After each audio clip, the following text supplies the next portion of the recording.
In this video, you will learn how to sell a call option on Charles Schwab.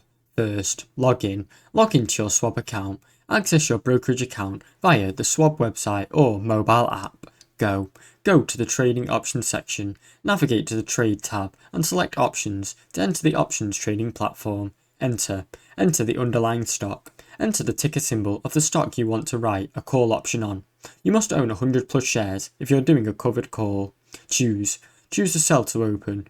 In the order screen, select sell to open as the action for selling a call option. Set a strike price and expiration date. Choose your desired strike price and expiration date for the call options chain. Enter quantity or order type. Specify the number of contracts. One contract is equal to 100 shares.